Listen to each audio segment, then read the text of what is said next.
Assalamu alaikum. Welcome to all of you. Today is our first session on press writing and composition.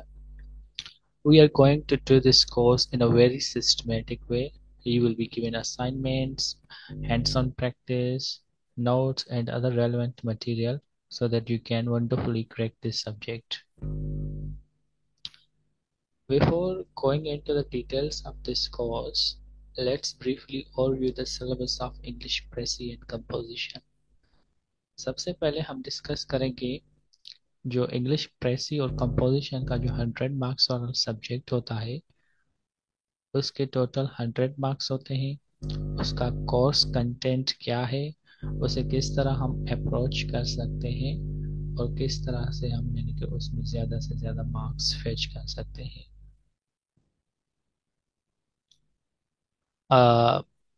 Is my voice now clearly Audible now?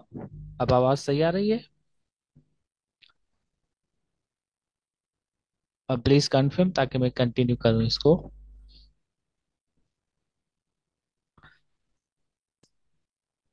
अभी आवाज़ सही आ रही है? Okay, okay. I am trying to raise the pitch of my voice, and I hope that this is going to be clearly audible. तो मैं ये बात कर रहा था कि हम इंग्लिश प्रेसी एंड कंपोजिशन का जो कोर्स कंटेंट है और उसकी जो आउटलाइन है उसका हम एक ब्रीफली एक ओवरव्यू लेंगे और किस तरह से इस सब्जेक्ट में हम मैक्सिमम मार्क्स ले सकते हैं। All the strategies we will be briefly discussing throughout this lecture. आगे हम इसको सिस्टमेटिकली करेंगे, वन बाय वन करेंगे। डिफरेंट इस कोर्स के पोर्शंस हैं, ग्रामर है, वोकेबलरी है, करेक्शन है, प्रेसी है, कॉम्प्रिहेंशन है, ट्रांसलेशन है। So there are different ways of tackling and approaching these areas within this paper. So we will be doing those systematically one by one. तो पहले एक नज़र हम इसके सिलेबस में डालते हैं। The examination in this subject will be based upon a paper carrying 100 marks. अब ये हम जानते हैं कि 100 मार्क्स का एक यानी कि एक पेपर होता है। और ये पेपर क्यों लेते हैं सीएसएस वाले हमसे? What is their purpose behind taking this specific paper? तो उनका मकसद ये होता है to test the candidates abilities to handle precis writing, कि आप प्रेसी लिख सकते हैं। प्रेसी यानी कि क्यों उनको चाहिए एक ब्यूरोक्रेट में, एक ऑफिसर में, ताकि कल अगर गवर्नमेंट लेवल के ऊपर कोई सर्वे हो रही है, कोई डेटा कलेक्ट किया जा रहा है या कोई रिसर्च की जा रही है, तो आप ब्रीफली प्रिसाइज तरीके में फाइंडिंग्स अपने डिपार्टमेंट को फॉरवर्ड कर सकते सकें। दैट्स वाई यानी कि वो प्रेसी यानी कि आपको कहते हैं कि भाई प्रेसी का ये जो सही स्किल है वो आपको आना चाहिए। तो ये प्रेसी आपको ये नहीं कि जस्ट एक सीएसएस के एग्जाम पास करने में काम आएगी। जब आपकी कल इंशाल्लाह पास हो जाएंगे और आपकी जॉब लग जाएगी तो वहाँ असल में प्रेसी का सही इस्तेमाल यानी कि आपको वहाँ करना पड़ेगा जब आप किसी भी महकमे में काम कर रहे होंगे। उसके बाद आ जाती है रीडिंग कॉम्प्रिहेंशन। रीडिंग कॉम्प्रिहेंशन भी इसी तरह ही है कि भाई आप जो रीडिंग कॉम्पिटेंस है वो आपकी कितनी स्ट्रांग और कितनी वेल डेवलप्ड है। तो ये देखते हैं कल अगर आप सर्वेज पढ़ रहे हैं या मुख्तलिफ किस्म के ब्यूरोक्रेसी के पॉलिसी डॉक्यूमेंट्स पढ़ रहे हैं या बना रहे हैं तो आप यानी कि कॉम्पिटेंट हो रीडिंग में। That's why they want to check that. Sentence structuring, ये बेसिक चीज़ें हैं जो देखते हैं कि ग्रामर कैसा है, स्ट्रक्चर कैसा है, स्पेलिंग वगैरह, ये चीज़ें इन यानी कि ये देखते हैं जो बेसिक है। आपको सीएसएस में या सीएसएस के बाद या आम यानी कि लाइफ में ये चीज़ें काम आती हैं।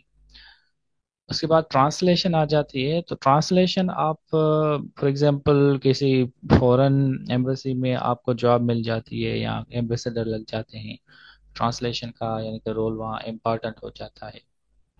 So that's why they expect you to know something about translation. grammar and vocabulary. So these are again the main pillars of writing. सही grammar का पता होगा तो हम सही लिख पाएंगे.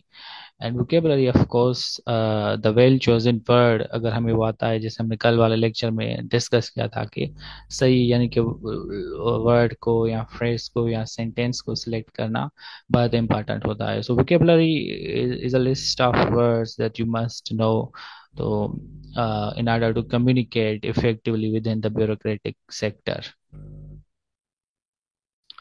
अब सिलेबस में सबसे पहले हम बात करेंगे प्रेसी के ऊपर. प्रेसी है क्या? बेसिकली प्रेसी एक ऐसा वर्ड है जिसका मतलब होता है कोई भी ऐसी बात, यानी कि जो आप मुख्तसर अंदाज में कर सकते हैं, उनको हम यानी कि प्रिसाइज मैनर या प्रेसी कहते हैं.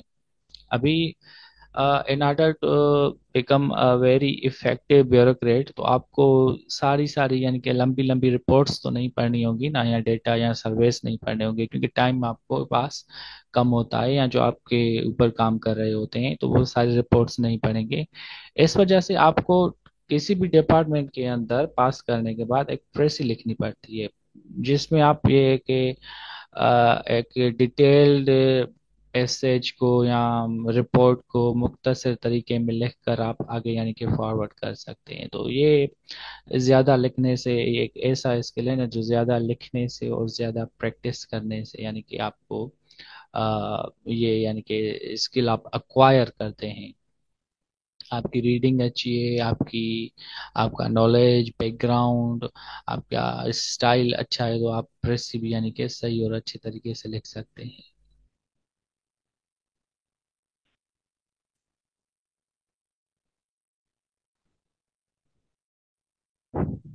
ओके. अब प्रेसी में आपको एक पैराग्राफ दिया जाता है, यानी कि एक पैसेज दिया जाता है with an orientation of generic understanding. Okay okay okay, I think now I am clearly audible. Careful selected passage दिया जाता है आपको with an orientation of generic understanding and enough flexibility for compression. यानी कि वो पैसेज इस तरह का होता है कि उसमें वो डिटेल्स इंक्लूड करते हैं.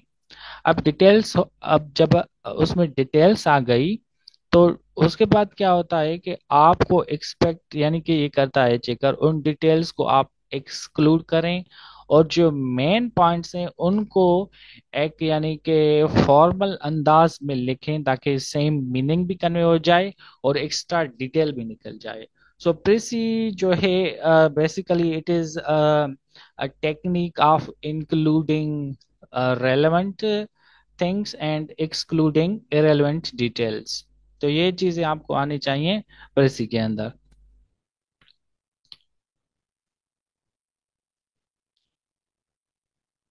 अब प्रेसी में आप प्रिसाइज तो करते हैं, एक पैराग्राफ या पैसेज आपको दिया जाता है, उसके साथ साथ आपको एक रेलेवेंट और अप्रोप्रिएट टाइटल दिया जाता, यानी कि आपको निकालना पड़ता है. आप वो खुद कंस्ट्रक्ट करते हैं. अब वो तभी आप कर सकते हैं जब आप केयरफुली रीड करेंगे उसको. अब केयरफुल रीडिंग किस तरह होती है? आप वर्ड्स पे फोकस करेंगे, आप फ्रेजेस पर फोकस करेंगे, आप सेंटेंसेस पे फोकस करेंगे, प्रेसी के पैसेज की जो पूरी डिस्कोर्स है उसको आप फोकस करेंगे, उसके जो थीमेटिक एम्बिशंस हैं वो चीजें आपको समझ में आ गई, तो आपका जो टाइटल है वो आपके बिल्कुल सामने यानी कि आ जाएगा. टाइटल किस तरह दिया जाता है, टाइटल किस तरह लिखा जाता है, टाइटल को कैसे यानी कि हम निकाल सकते हैं, ये डिटेल में इंशाल्लाह हम नेक्स्ट क्लासेस में करेंगे. Out of the total 20 marks allocated to this question, 15 shall go to precising the text and 5 to suggesting the title.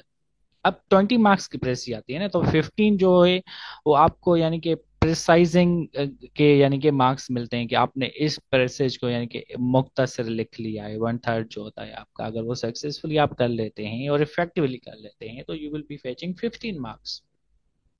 5 marks आते हैं आपके इफेक्टिव और वेल चोजन टाइटल के. अगर आप दोनों चीजें यानी कि सही से कर लेते हैं तो they are many chances that you get above 15 marks easily.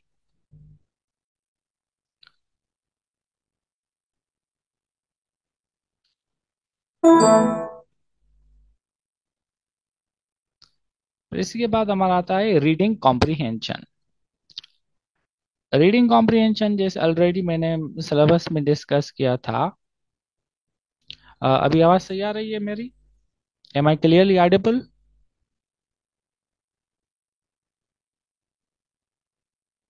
Yes.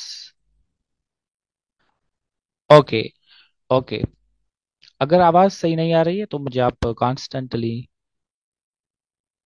All right, I am keeping my close to my mouth, thank you. अगर आवाज का इश्यू हो रहा है तो मुझे काइंडली इन्फॉर्म करते रहें, क्योंकि मुझे ऐसे पता नहीं चल रहा है ना कि आवाज सही आ रही है या नहीं। Thank you very much. Okay, let's continue. अब रीडिंग कॉम्प्रिहेंशन की हम बात कर रहे थे। अब रीडिंग कॉम्प्रिहेंशन में भी जैसे प्रेसी में एक पैसेज या पैराग्राफ दिया जाता है, तो रीडिंग कॉम्प्रिहेंशन में भी आपको इसी तरह एक पैराग्राफ या पैसेज दिया जाता है which is rich in substance. अब रिच इन सब्सटेंस क्या होता है, यानी कि it is full with meaning and content. उसमें काफी मीनिंग होती है, काफी आइडियाज होते हैं, काफी थीम्स होते हैं। तो उन थीम को, उन आइडियाज को आप यानी कि जैसे रीड करेंगे ना, तो उनको सिस्टमेटिकली आप अपने यानी कि माइंड में उनको प्रोसेस करें और उनके माइंड में यानी कि आप फोकस करते जाएं। वो पैसेज कोई टेक्निकल नहीं होता कि भाई फिजिक्स क्या कोई उठा लिया या बायोलॉजी का उठा लिया। एक जनरल टॉपिक होता है जो आम यानी कि किसी भी फील्ड का वो बंदा समझ सकता है, that is related to your social life. Followed by 5 questions each carrying 4 marks. अब पैसेज तो आप को आ गया, उसके बाद यानी कि आपके लास्ट में जो पैसेज के आते हैं वो 5 क्वेश्चंस होते हैं। अब ये क्वेश्चंस दो तरह के हो सकते हैं ना। एक ऐसे क्वेश्चंस होते हैं जो आपको कहते हैं कि जो आपने इस पैसेज में पढ़ा है वो लिखें। वो किस तरह लिखा लिखा जाता है? आ, आमतौर पर तो ऐसा होता है कि कैंडिडेट्स जो पैसेज की वोकेबलरी है या लैंग्वेज स्टाइल है वही उठाकर यानी कि वही जो आप लिख लेते हैं, हालांकि इस तरह नहीं होता। आपको अपना यानी कि जो एक्सप्रेशन है वो यानी कि रिप्रोड्यूस करना पड़ता है आंसर एक सिस्टमेटिक तरीके से। वो इंशाल्लाह हम डिस्कस करेंगे। और एक तो ये क्वेश्चन होते हैं जो यानी कि आपके बिल्कुल कंटेंट से रिलेट करते हैं।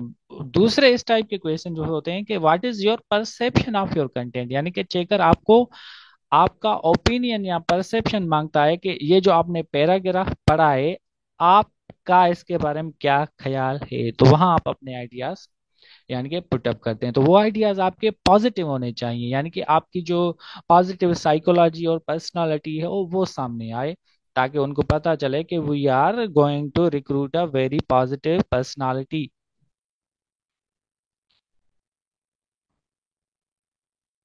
Then we have grammar and vocabulary. Grammar and vocabulary, हमें पता है कि वोकेबलरी में पहले जो ऑब्जेक्टिव आते हैं वो 20 मार्क्स के आते हैं। वोकेबलरी में हमारे सिनोनिम्स होते हैं और एंटोनिम्स होते हैं। इस हवाले से काफ़ी सजेस्टेड बुक्स हैं, मुख्तलिफ किस्म की वोकेबलरी लिस्ट हैं जो इंशाल्लाह हम आपको प्रोवाइड करेंगे थ्रू आउट दिस कोर्स। बाकी ग्रामर जो है, ग्रामर वो हम जो जो मखसूस एरियाज हैं जिनके ऊपर यानी कि क्वेश्चंस आते हैं, हम जस्ट वो एरियाज फोकस करेंगे और उनके हवाले से जो मुख्तलिफ एक्सरसाइजेस होते हैं वो भी हम प्रैक्टिस करेंगे। तो ये इश्यूज जो है इंशाल्लाह वो सॉल्व हो जाएंगे। ग्रामर में हम सही टेंसेस सीखेंगे, the correct uses of articles, उनके ऊपर सवाल आते हैं तो उन पर एक्सरसाइजेस करेंगे। Propositions, conjunctions, punctuation, phrasal verbs, synonyms and antonyms, तो इन चीज़ों पर हम एक्सरसाइजेस करेंगे और hopefully this issue will be solved. Sentence correction, जैसे हमने पहले बात की कि सेंटेंस करेक्शन पे भी यानी कि सवालात आते हैं। 2-3 सेंटेंसेस आते हैं जिनको हमें कहा जाता है कि भाई करेक्ट करें, या 5 सेंटेंसेस दिए जाते हैं। The sentences shall be given each having a clear structural flaw in terms of grammar और पंक्चुएशन। अब सेंटेंसेस जो दिए जाते हैं उनमें कोई कंटेंट वाइज फ्लॉ नहीं होता, उनमें होता है स्ट्रक्चरल फ्लॉ, यानी कि बनावट के लिहाज से या ग्रामर के लिहाज से या पंक्चुएशन के लिहाज से में उनमें यानी कि कोई मिस्टेक होती है जो हमें फाइंड आउट करके एक करेक्ट सेंटेंस हमें लिखना पड़ता है। We are not suppose to paraphrase a sentence और replace one sentence with another sentence. We are supposed to identify the flaw, in terms of grammatical structure or in terms of punctuation mistakes. So हमने एक मर्तबा identify कर दिया, तो identify करने के बाद, एरर डिटेक्शन के बाद, it becomes much easier to rectify the flawed sentence which is grammatically flawed or flawed in terms of wrong punctuation. तो आपको क्या करना पड़ता है, आपको वो जो गलत सेंटेंसेस है वो रिमूव करके रीराइट करना पड़ता है with correct sentences without unnecessary alteration. हम क्या करते हैं, पूरा जो पूरा सेंटेंसेस जो है सेंटेंसेस चेंज कर देते हैं, हालांकि वो सिलेबस में आप देख सकते हैं स्क्रीन पर कि it is unnecessary to alterate the sentence, यानी कि मुकम्मल तौर पर आप सेंटेंस को चेंज नहीं कर सकते। आप सेंटेंस को यानी कि फ्लॉ को आइडेंटिफाई करें और करेक्ट सेंटेंस लिखें, that is required according to the syllabus. No two or more sentences should have exactly the same problem. अब ये इनका रूल है कि वो ऐसे सेंटेंसेस नहीं देंगे, यानी कि ज्यादा से ज्यादा दो दे सकते हैं जिनमें सेम ही प्रॉब्लम हो। फॉर एग्जांपल, एक ऐसा सेंटेंस आ गया जिसमें पंक्चुएशन का इशू हो, कामा का इशू है, दूसरा भी एक ऐसा सेंटेंस आ गया जिसमें कॉमा का इशू है, तो वो मैक्सिमम एक फ्लॉ के ऊपर दो सेंटेंसेस दे सकते हैं। बाकी उनकी काफी ब्रॉडर एरियाज हैं, वो कहीं से भी एक फ्लॉट सेंटेंस लेकर आते हैं, आपको यानी दे सकते हैं, but you can expect that no two और more flawed sentences would be given from the same areas. Pairs of words की हम बात करते हैं अभी। 10 pairs shall be given of seemingly similar words with different meanings. अब seemingly similar words कौन से होते हैं, वो हमारे होमोफोन्स होते हैं या होमोनिम्स होते हैं, यानी कि एक ऐसे वर्ड्स होते हैं जिनके साउंड्स सेम होते हैं पर उनकी मीनिंग डिफरेंट होती है। या इस तरह के से हो सकता है कि उनके नेम यानी कि स्पेलिंग प्रोनाउंसिएशन भी सेम हो मगर मीनिंग उनकी डिफरेंट होती है। तो इस तरह के पेयर ऑफ वर्ड्स भी दिए जाते हैं, then students are asked to differentiate between those words, या अलग किस्म की इंस्ट्रक्शंस दी जाती हैं कि ये एक्टिविटीज इनके ऊपर आप करें। Generally confused in communication, such words ऐसे वर्ड्स जो होते हैं आमतौर पर यानी कि आम इंसानों की जो गुफ्तगू है, राब्ता है, उसमें यानी कि कंफ्यूज करते हैं। Because why, because they have similar spelling और सिमिलर साउंड्स।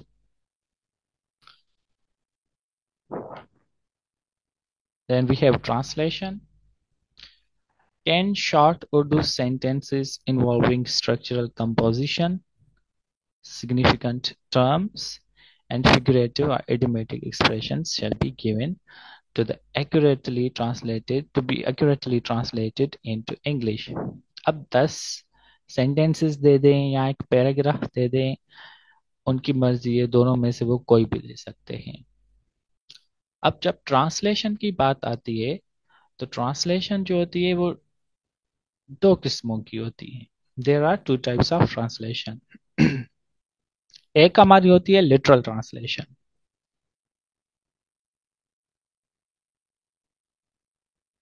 और दूसरी हमारी होती है फिगरेटिव ट्रांसलेशन। अब लिटरल ट्रांसलेशन क्या होती है, हम एक वर्ड को डायरेक्ट दूसरे वर्ड में ट्रांसलेट कर लेते हैं। फिगरेटिव जो ट्रांसलेशन होती है वो हमारी मेटाफोरिकल ट्रांसलेशन होती है, जिसमें हम फिगर्स ऑफ स्पीच या इडियम्स जैसे आपके हो गए या मेटाफोरिकल जो लैंग्वेज आपकी हो गई वो इस्तेमाल करते हैं।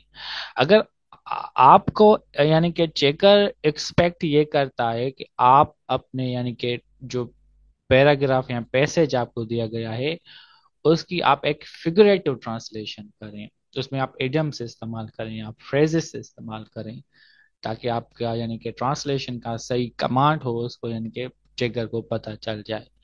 लिटरल ट्रांसलेशन आम तौर पर की जाती है, उसके मार्क्स नहीं मिलते यानी कि स्टूडेंट्स के, यानी कि काफी स्टूडेंट्स ये कहते हैं कि मैंने तो ट्रांसलेशन भी सही की थी पर फिर भी मेरे मार्क्स कम आ गए, यानी कि कैलकुलेट करके बताते हैं। तो उसका रीजन ये होता है कि वो लिटरल ट्रांसलेशन करके आते हैं, फिगरेटिव ट्रांसलेशन नहीं करते।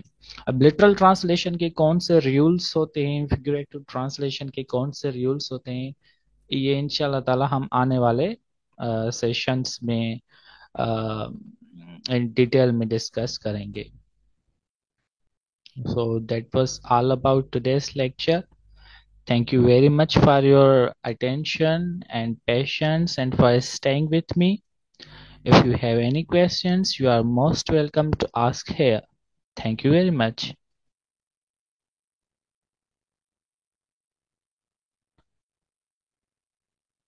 Yes, Munaza, we are going to start the practical work from the next week. We have a systematic plan for that, and we are working on your worksheets, on your notes. We are developing vocabulary lists and other necessary content that we can provide with you. And we will ask you to share your assignments with you, and we will check your assignments, and we will give you a very systematic and reliable feedback. We are also developing evaluation and rubric criteria for checking your assignments.